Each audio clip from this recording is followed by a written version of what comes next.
The school department is sitting on an $11 million surplus from fiscal year 21. They probably have a similar size surplus for last year. So they're literally sitting on money, and they're not investing it in kids right now. To turn around and ask us for additional dollars when they have this money, when the Crawley Act does not require that we contribute these additional dollars, is just extremely frustrating. And that's the mayor of Providence. He's suing the state and suing Education Commissioner Angélica Infante-Green, who's with me today. Why is he going after you? Call the lawyers. Why? I don't know. That's a question we have to ask him. But what we do know is that we were pretty clear with the Crawley Act that he would have to put in his fair share. If we increased our funding, he would have to increase. So that's what we're asking of him. Yeah, and he says, well, it's not fair. You have a lot of pandemic money. Not you, but the state has pandemic money, and the formula's not the way it was explained to him, and he's suing you over this. There's got to be a little more to it. I don't want to get in the weeds of millions in funding and this and that, but I guess he's saying he doesn't have to pony up.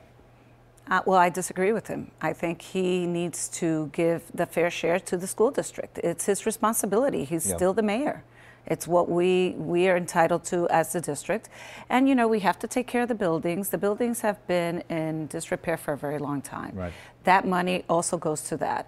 And we also, as a district, have to have money to function. That's the way that districts run, most normal districts. This is a district that has been neglected for a very long time. Well, we know that on many, many levels. I mean, it's falling apart at the seams. You took it over because it was neglected, but the city is still responsible for the buildings, and the city taxpayers still kick in, although the majority of funding in Providence is from the state anyway. The suburbs kick the money up there, isn't that right? Well, the majority of the money does come from the state, but the city does have to put in their share. They're not going to get away with that, and he knew that when he first signed the agreement with us. He was very aware of that. All right. Well, let's put that aside. We'll let the lawyers entertain that. Let's talk about Providence. You know, you're the commissioner for the whole state, but somehow we only think about you with this Providence takeover. It's taken you over.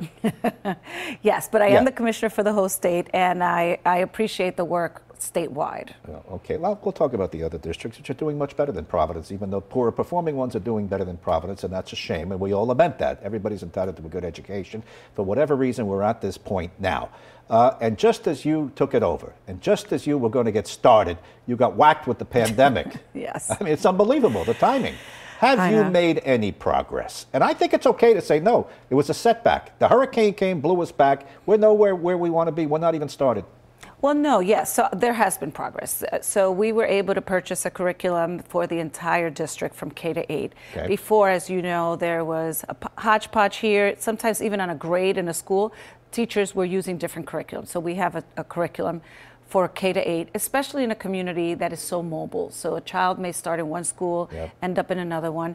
And now we are actually doing the same thing with a high school curriculum. This is all done by the teachers, with the teachers. So that's an area that we feel really good about. We also feel good about the way that we're responding to the parents in the community. We have metrics. We have met all those metrics. We never measured it before, so we feel good about progress in many different areas. What did you think when you came here to Rhode Island? Because I teach English differently than from one school to another in the same school district. One is doing math left to right, the other is doing right to left. This happens in Providence, am I correct? Yes, it used to. It used to. We put in one curriculum, and that's what we're doing, and we're doing professional development around that. All right, so you could say, listen, I'm putting the structures in place, but this is a lengthy process. This is a lengthy years-long process. I've always wondered, what happens to the kid who's there now? He's going to graduate as a senior no matter what. His degree, it's, I don't want to say worthless, but you give me a better word. So that's what keeps me up at night. That's why we've made changes in Providence. So we have a 9th grade academy in one of the schools to really strengthen what the kids are doing. So instead of being with the other kids, we have this academy that we're going to give them all the supports so that they can do well in high school. I think that's a challenge for us. You don't make change overnight, especially in a system that's so troubled. But what we have been doing is trying to tackle the individual needs of the students. So we've gotten tutoring. We have gotten in specialists in the building to support. So we're trying to, for those kids that have been in the system for a while, try to put in support so that they can continue to learn. The shame was you can't put the brakes on everybody and say, you don't go to school for 6 years until I come back where the system's right. These kids are going to pass through. Speaking of pass through, you were on me once, more than a year ago, you said there is social promotion. There is. In Providence and other districts, and I just don't, for the life of me, understand that. How do you pass somebody who hasn't passed the grade work? We just pass them through? Yes. That's an unfortunate fact. It is. It has been in place for a long time, and I can tell you, in Providence in particular, but what we have to do is strengthen what we're doing in the classrooms so that we can actually, what would holding them back a year mean? Would they get anything different? What would be, we would have to put something in place that would really make sense, that they would benefit from spending an extra year in the same classroom or the same grade. So those are things that we have to, which we're putting in place because we don't want to promote kids that are not ready because we're doing them a disservice, right? But what do they get in its place? Or do we promote them and really give them extra hours? Do we extend the school day? Do we catch them up? So those are the things that we're working on presently. You know, I understand. It's a lot involved. Years ago, you didn't pass third grade, you got left back. That's right. I mean, can you imagine? That's right. It's like you're in the same building, but you're in third grade, everybody moves to fourth. That's right. That's a terrible thing for a kid to live with. It's a stigma. Yes, it is a stigma. I understand that. But on the other hand, I also understand if the kid didn't pass the work, you're pushing him into fourth grade, fifth grade, he's going to fail there. He's going to just keep failing until eventually you're done at 18. Goodbye. Right, but if every kid is failing, then it's something that we need to change, right? If it were one child or two, I met with some teachers who said that the fifth graders in their schools reading at a first grade level, and it was all of them. So that to me is challenging. That has to do with curriculum, that has to do with the supports in the school. So we just have to do things differently. And I think that the teachers are ready. They're excited to be able to do things differently. They are asking for support. They're getting professional development. Prior to last year, they got 1 day of professional development. That is not the case anymore. And I know that they want to do the best job possible. You're speaking very diplomatic.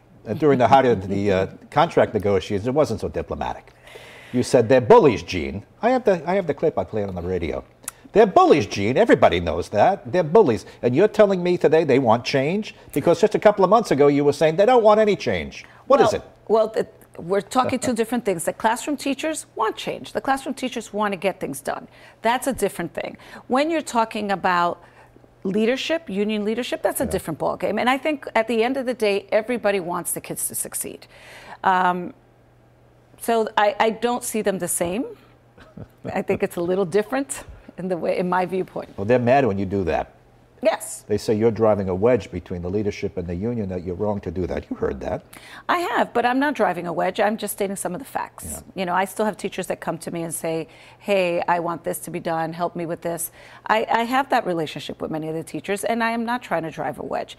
What we need to do is model the behavior that we expect from our kids. And that's what we need to do. So you insist the teachers are amenable to change. The union leadership is amenable to change? I think so. Yeah. I think so. I think they're doing their job, right? That's their job. They are doing what they think is the right thing to do. But I think everyone wants the kids to learn, including the union leadership. Yeah. They did a pretty good job on negotiating another contract, right? Now, they did. You started under Governor Raimondo, then Governor McKee came in. He made some changes. He put new people at the table.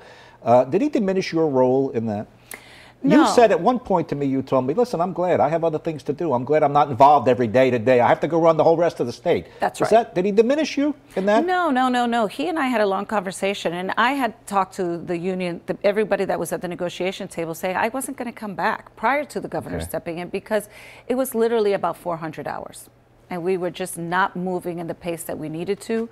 And someone in my role is usually not at the table. Neither is the superintendent. Mm-hmm. We did that in a good faith effort to try to get to a better place, to really understand the issues.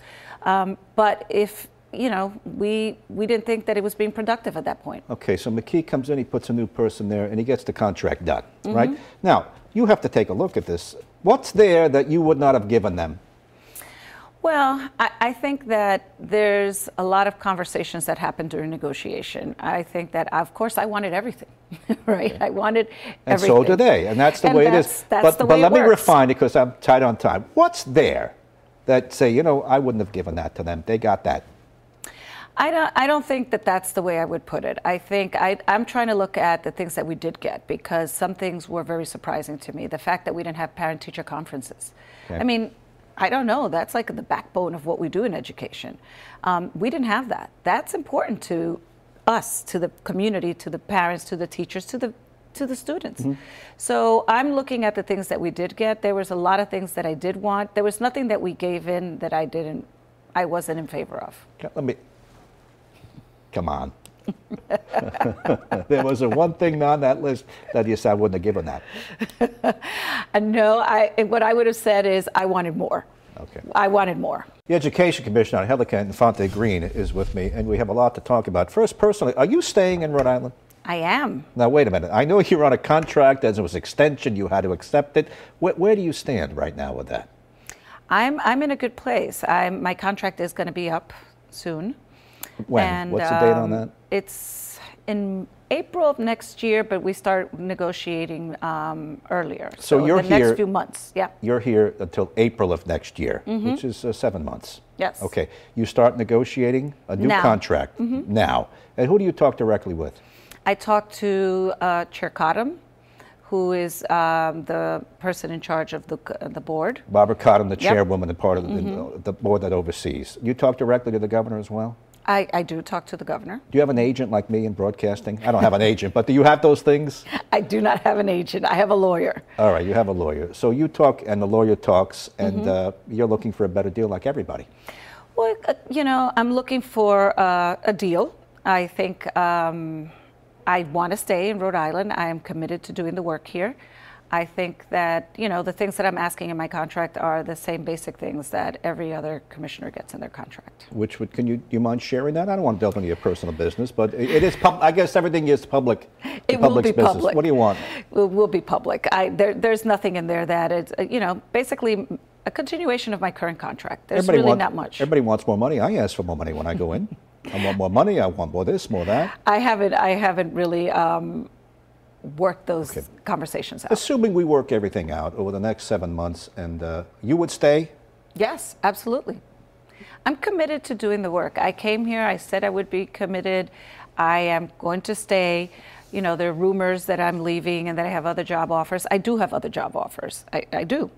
Right now on the table, other people want you. Yes. Angélica, if you want to give them the keys, come over here. We have a space for you. Is it really? Yes, I do have other job offers, but I am not taking any of them. I am here to stay. Now, I always tell my boss, I have other job offers. Yes, if you don't do what it's a negotiating ploy. No, I'm not doing that. The only reason that I bring it up is because there were rumors in the last few weeks. But no, trust me, I'm not trying to do that. All right. I want to, you know, Providence occupied, as I said, it's really taken you over. Unfortunately, that's it. But there are other issues in this state. We have other poor performing districts that need reform. Central Falls, Pawtucket, on and on and on. What's the plan for those? I don't want to let them fall through the cracks. No, we don't. Yes. No, so we created a whole new division in my office that is about supporting schools. So it's really about transforming schools, giving them the support. In the past, we were just about accountability, really compliance. Did you do this? Did you do that? So what we're doing now is that we have a team that's going to go out to those districts, the lowest performing districts, and work with them, create an educational plan, actually sit in the classrooms with them, measure where they are, help them put in curriculum, help them put in professional development. So we're going to be doing that. That is a whole new office that we did not have. I suspect I know why Barrington and East Greenwich always fight for the top spot. Social wealth, a lot of issues there. Well, but I'd like you to tell me, why are they at the top and why is Providence and Woonsocket at the bottom? What are the factors? And what can be done to get them to meet somewhere? You have to pull Providence up, you have to pull those districts up. What are the what's the real truth? Why is that? It's uncomfortable sometimes too. You involve families, broken families, a lack of parental involvement, crime. We understand the social panoply here. Explain it to me.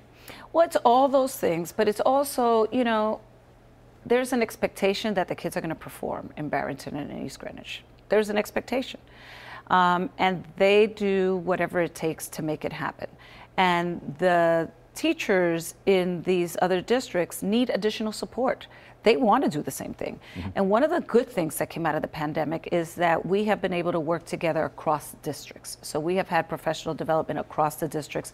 We also had summer school courses with kids from different districts. We've never done that before, other than in the pandemic. So we had kids from Central Falls, from Providence, from Barrington, East Greenwich, all in a class.